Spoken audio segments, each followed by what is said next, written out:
నా మాట కాదని మీరు నా ఇంటికొచ్చారో అదే నా చివరి రోజవుతుంది. త్రిష అన్నయ్యని కిడ్నాప్ చేసిందని అంతా విన్నాను వదినా.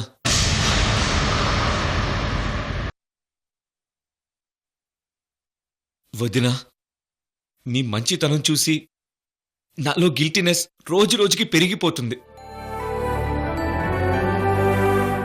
బట్ ఆ త్రిషను నా చేతులతో చంపాలనుంది వదినా.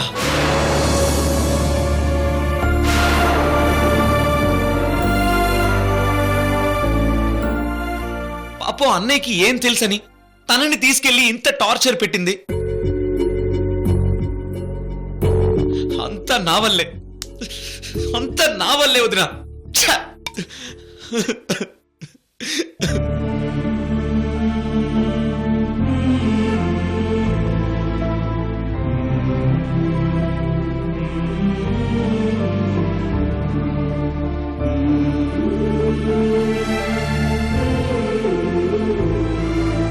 వదినా, ఇవన్నీ ఒక ఎత్తైతే అటు మీ మామయ్య గారిని కూడా త్రిష డిస్టర్బ్ చేసింది, తన్ని చంపాలనుకుంది.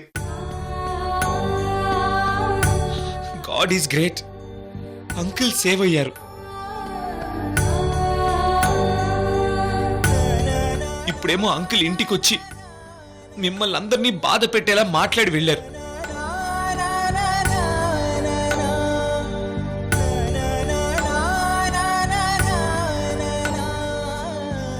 ఇంత ఓర్పు, ఇంత సహనం ఎలా వదినా? ఎలా?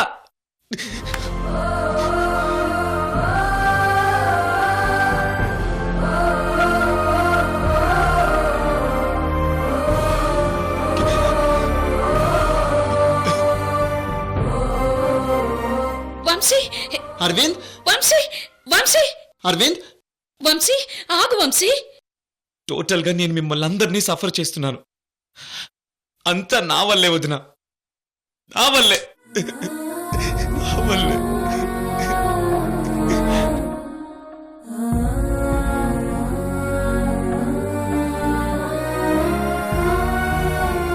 వంశీ, ఆగు వంశీ. వంశీ! వంశీ, ఆగు వంశీ. అరవింద్! అరవింద్! అన్నయ్య, ఏంటి నువ్వు బిల్డింగ్ పై నుంచి దూకేస్తున్నావట కదా? లేదన్నయ్య. మరి నువ్వు కిందికి దూకేస్తున్నావని కృష్ణవేణి భయంగా పైకి వెళ్ళిందని బామ్మ చెప్పింది.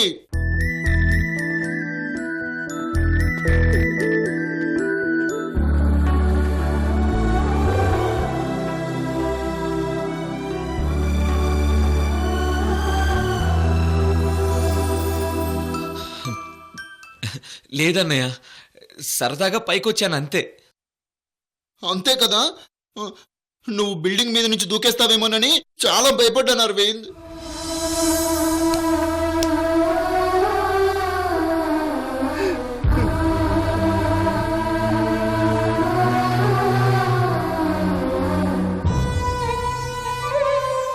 అన్నయ్య, ఇవి త్రిష సిగరెట్తో కాల్చిన బొబ్బలు కదా? అవును అరవింద్, త్రిష నా చేతి మీద సిగరెట్తో కాల్చింది.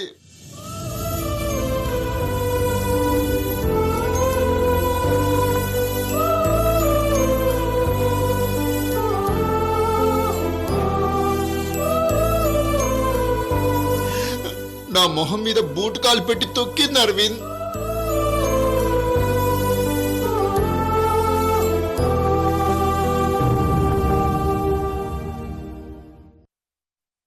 అన్నయ్య, నేను త్రిషని ప్రేమించడం వల్లే ఇవన్నీ జరిగాయి. సారీ అన్నయ్య, ఐఎమ్ ఎక్స్ట్రీమ్లీ సారీ.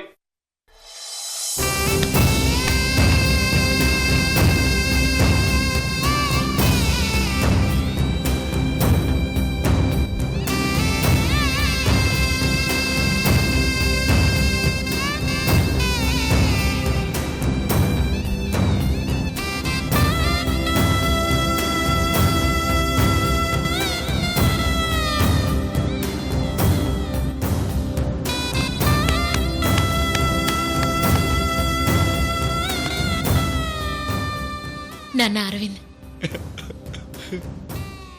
ఏడొకరా ప్లీజ్. కొద్ది రోజుల్లో అన్నీ సర్దుకుంటాయి. మేమంతా ఉన్నాం కదా.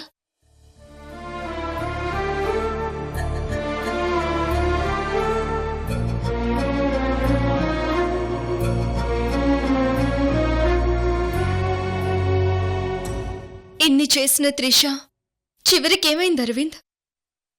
దేవుడు కళ్యాణ్ రూపంలో త్రిషని శిక్షించాడు అరవింద్. అన్నీ మర్చిపోయి నువ్వు హ్యాపీగా ఉండాలి అరవింద్. మేమందరూ నీ దగ్గర నుంచి ఎక్స్పెక్ట్ చేసేది అదే. అరవింద్, నీలో ఎంత జోష్ ఉంటుంది. నీ చిరునవ్వు, నీ మాట, నీ ప్రెజెన్స్ ఎంత కూల్గా ఉంటుంది.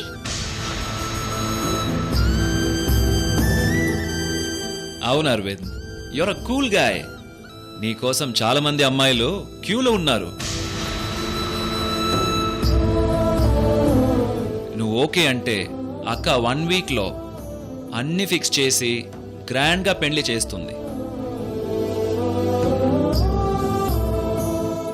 పెళ్లి చేసుకుంటే త్రిషని మర్చిపోయి హ్యాపీగా ఉండొచ్చు అరవింద్.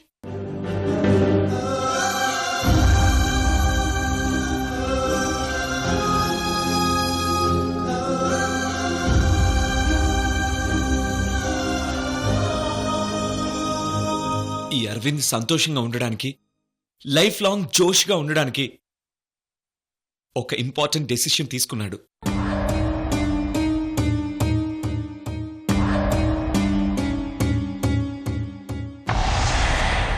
ఈ ప్రేమ పెళ్లి ట్రాష్. అమ్మాయిల్ని ప్రేమిస్తే లైఫ్లో ఓడిపోతాం, పెళ్లి చేసుకుంటే మోసపోతాం.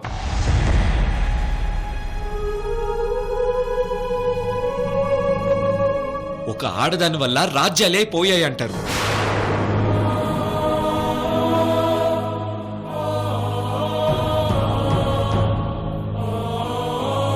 ప్రాక్టికల్గా నా లైఫ్లో రుజువైంది.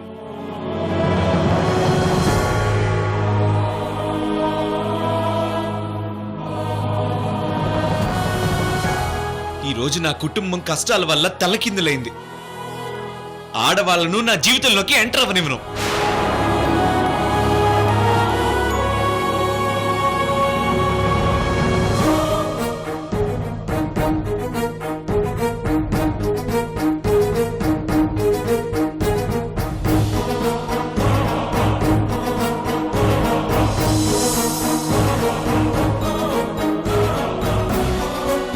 మీ మీద ఒట్టేసి చెప్తున్నాను, నేనింక జీవితంలో పెళ్లి చేసుకోను.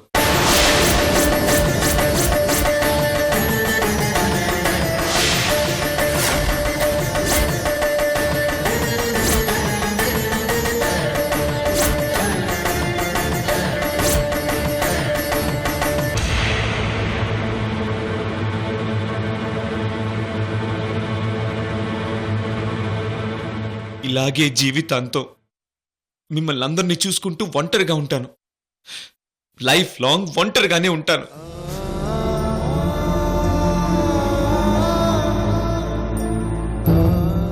ఒంటరిగానే ఉంటాను వదినా.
బంగారం అంతా అమ్మేసి హాస్పిటల్లో బిల్లులకైన మొత్తం డబ్బులు రత్నప్రభ గారికి ఇచ్చేశారమ్మా.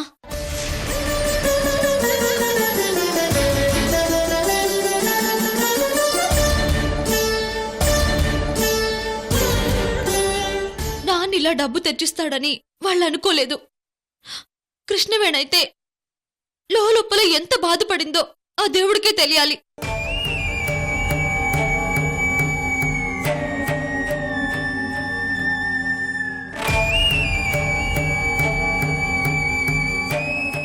అక్క వాళ్ళు కోట్లున్న మహారాజులు. హాస్పిటల్ బిల్లులు ఓ లెక్క అయింది. నీ మెళ్ళ పుస్తులతో సహా అమ్మి డబ్బులు వాళ్ళ మొహాన్ని విసిరి కొడితే బావగారికి వచ్చేదేందంట?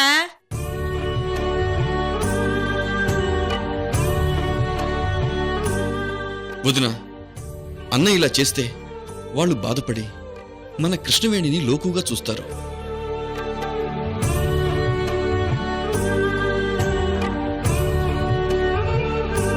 కృష్ణవేణి మీద కోపంతోనే అన్నయ్య కావాలని ఇదంతా చేస్తున్నారు.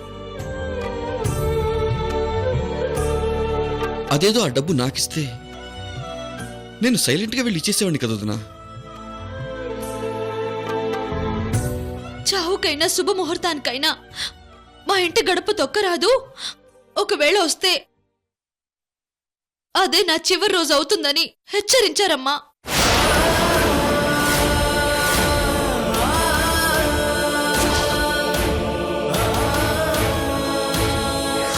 నేను చెప్తున్నాను కదా, రేపో మాపో నిన్ను దగ్గర తీస్తారు చూడు.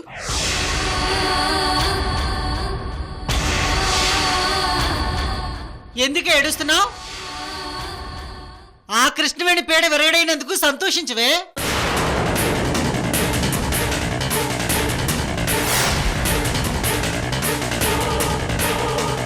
చూడు, నీ ఒంటి మీద నగలు పోతే పోయినాయి. కావాలంటే అల్లుడు గారు మళ్ళీ చేయిస్తారు. కానీ ఇంటి పరుగు పోతే అవ్వా.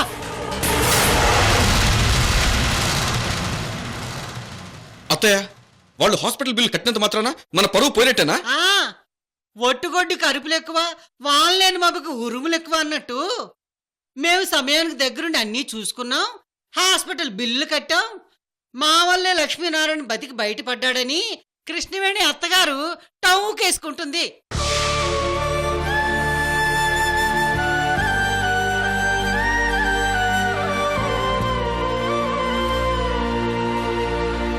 ఆ డబ్బు వాళ్ళ మొహాను కొట్టి అల్లుడు గారు మంచి పని చేశారు. దానికి అందరూ సంతోషించక ఏడుస్తారెందుకే?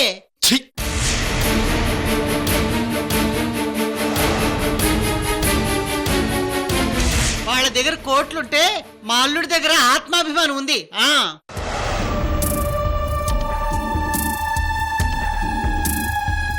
కృష్ణవేణి నీ పసుపు కుంకాలకి ఎసరు పెట్టిందే. రేపు ఇంకా ఏం చేయిస్తుందో?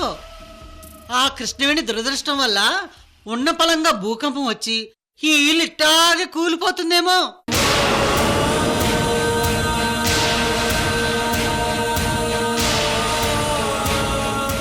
అల్లుడు గారు కృష్ణవేణి మన ఇంటి గడప తొక్కకుండా గట్టిగా మాట్లాడొచ్చినందుకు సంతోషించండి, సంతోషించండి.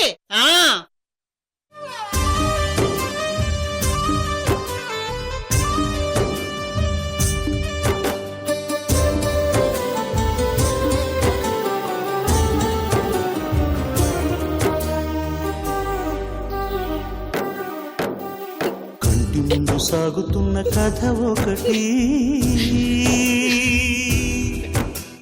గుండెలోన దాగి ఉన్న వ్యధ ఒకటి. ఎవరికి ఎవరో చివరికి ఎవరో కలిసేదెందుకు, ఎడబాటెందుకు, విధి ఆడించే బొమ్మలాట ఇది, విధి ఆడించే బొమ్మలాట.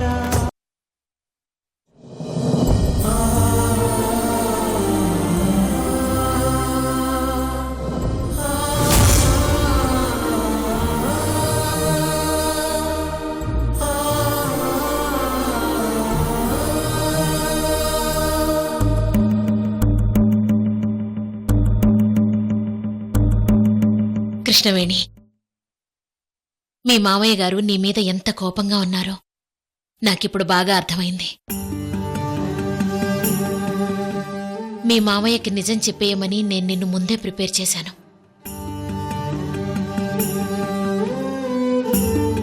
ఆయన రాగానే నువ్వు పెళ్లి ఎందుకు చేసుకున్నావో చెప్పేయాల్సింది.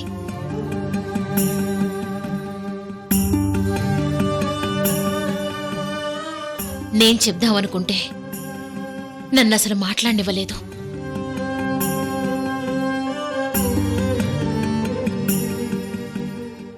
లేదు మేడం, నా పెళ్లి గురించి నిజం చెప్పడానికి ఇది సమయం కాదు. ఎందుకు కృష్ణవేణి? మీరే చూశారు కదా మేడం, హాస్పిటల్ బిల్లులో 5 రూపాయలతో సహా ఇచ్చి వెళ్లారు. అది మా మామయ్య ఆత్మాభిమానం. ఆయనది 10 మందికి ఇచ్చే చెయ్యి గాని దేహి అని చాచే చెయ్యి కాదు మేడం.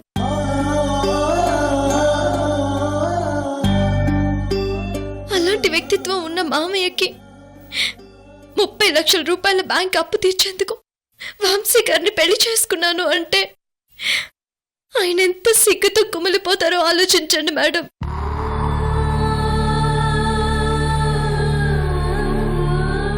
ఈ నిజం తెలిస్తే మీ మీద ఆయనకి గౌరవం పోతుంది. ఒక ఆడపిల్లని డబ్బు ఎరపెట్టి కోడలికి చేసుకుంటారా అని మిమ్మల్ని తక్కువగా చూస్తారు.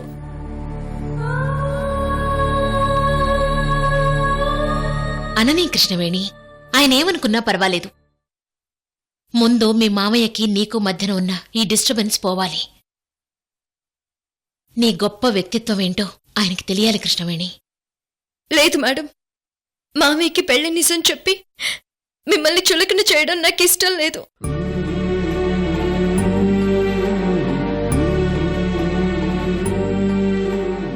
మామయ్య నాకు దేవుడు, కానీ మీరు నాకు అత్తగారు.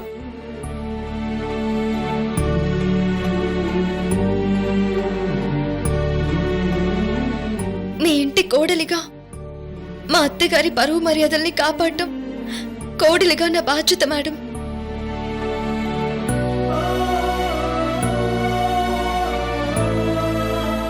నేను వెళ్ళి నిజం చెప్తే ఆయన నన్ను దగ్గరికి తీస్తాడో లేదో పక్కన పెట్టండి, కానీ మిమ్మల్ని మాత్రం ఆశ్రయించుకుంటాడు.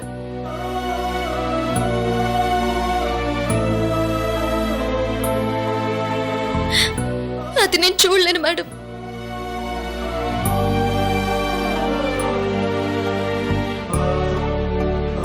అటు మామయ్య ఇటు మీరు ఇద్దరు నాకు కావాలి మేడం.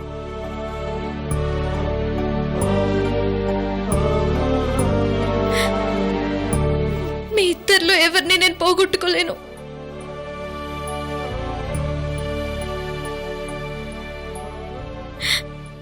ఆడపిల్లకి పుట్టినీళ్ళు మెట్టినీళ్ళు 2 కళ్ళతో సమానమని మీరే అన్నారు కదా మేడం.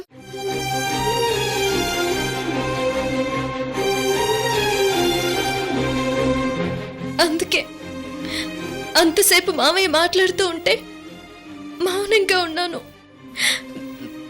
అంతేకాదు, మామయ్య వచ్చి ఇలా మాట్లాడటం వల్ల మీరేమైనా నొచ్చుకునుంటే ఆయన తరఫున నేను క్షమాపణ అడుగుతున్నాను మేడం.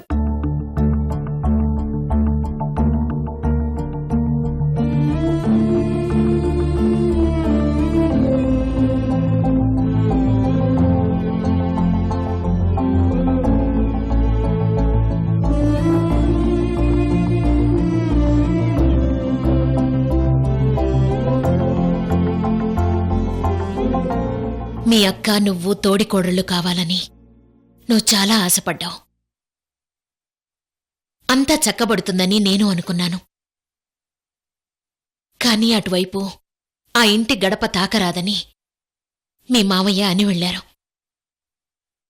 నేనసలు పెళ్ళే చేసుకోనని అరవింద్ అంటున్నాడు.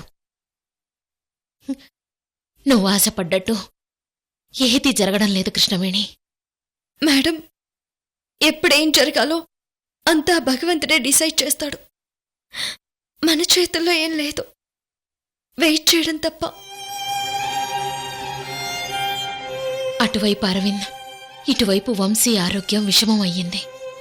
నా ఇంటికి ఎందుకు ఇలా జరుగుతుందో నాకు అర్థం కావడం లేదు.